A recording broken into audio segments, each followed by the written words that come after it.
Reine des Neiges, magie des aurores boréales.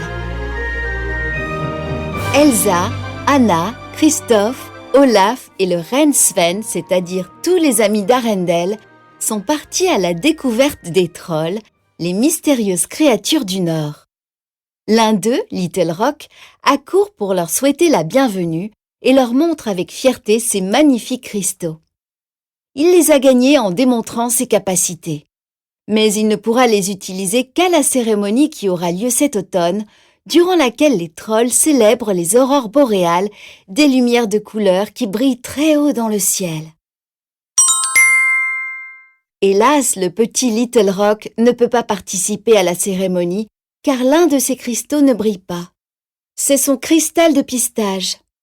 Soudain, Little Rock se rend compte que Grand-Pabi, le sage dirigeant des trolls, a disparu. Et tous ses amis aussi. Ces derniers sont partis à la recherche d'un lieu adapté pour la cérémonie. « Pourquoi ne pas suivre leur piste ?» suggère Christophe. « Comme ça, tu pourras mériter ton cristal. » Les sourcils froncés de Little Rock laissent place à un grand sourire. « Suivre leur piste, vraiment? Avec vous tous? Oui !» répond-il ému. « Tu les trouveras comme un vrai pisteur et comme ça, ton cristal brillera. » l'encourage Christophe. Little Rock accepte le défi. Il va y mettre tout son cœur, c'est sûr. Enveloppés dans de chaudes couvertures de mousse, les amis se mettent en route. Little Rock fait de son mieux. Il analyse attentivement les empreintes, les renifle et... « Je crois que c'est Grand-Pabi !» s'exclame-t-il. Mais il se trompe. En réalité, ce sont les empreintes de Sven qui vient de passer par là. Peu après, Little Rock a un petit accident. Il marche sur une fine couche de glace qui est sur le point de se fendre. Christophe et Anna arrivent juste à temps pour éviter que le jeune troll ne tombe à l'eau. Les recherches continuent. « Grand-Pabi est passé par ici !» dit Little Rock en ramassant avec empressement une branche cassée. Mais malheureusement, il se trompe à nouveau. La branche appartient à Olaf. « Mon bras !» crie celui-ci. « Je me demandais où vous avez bien pu le laisser. Il est tombé il y a un moment quand j'essayais de chasser un insecte sur mon visage, » explique-t-il. Comme on le sait bien, Olaf sème souvent des morceaux de son corps en route. Mais attendez un peu, il y a d'autres traces sur le sol. C'est forcément Grand-Pabi.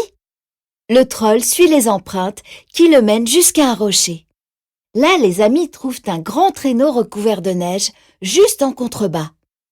Grand-Pabi a-t-il eu un accident de traîneau? Pour rassurer Little Rock, Olaf lui raconte qu'un jour il est tombé d'un très grand rocher et ne s'est pas fait mal. Peut-être qu'il n'est rien arrivé à Grand-Pabi après tout. Ou peut-être est-il descendu jusqu'en bas? Little Rock remercie Olaf car il lui a donné une idée. Se laisser glisser sur la pente enneigée ne semble pas du tout dangereux. En plus, c'est très amusant. Les amis glissent jusqu'en bas en riant, tandis que Little Rock se met en boule pour dévaler la pente, tel un galet tout rond comme le font tous les trolls. Tout en bas, il trouve une couverture au pied d'une grande cascade. Est-il arrivé quelque chose à Grand-Pabi à cet endroit? Pendant que Sven boit l'eau de la cascade, Elsa rassure Little Rock. Il a dû retirer sa couverture pour grimper sur la falaise et faire le tour de la cascade, lui dit-elle. De son côté, elle sait comment franchir cet obstacle. Grâce à sa magie, elle transforme l'eau en glace.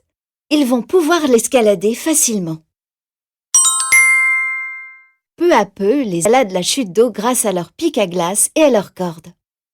Quand ils arrivent en haut, « Regardez !» s'exclame Christophe. « On dirait que cette ombre est celle de Grand-Pabi. »« C'est Grand-Pabi !» crie Little Rock en courant vers le sage troll. « Je l'ai trouvé !» se réjouit Little Rock en s'approchant de Grand-Pabi qui l'accueille en le prenant dans ses bras. Toutefois, son cristal ne s'illumine toujours pas. Mais pourquoi? « C'est évident !» soupire le jeune troll. « Le cristal ne brille pas car sans l'aide de mes amis, je ne t'aurais jamais retrouvé, Grand-Pabi.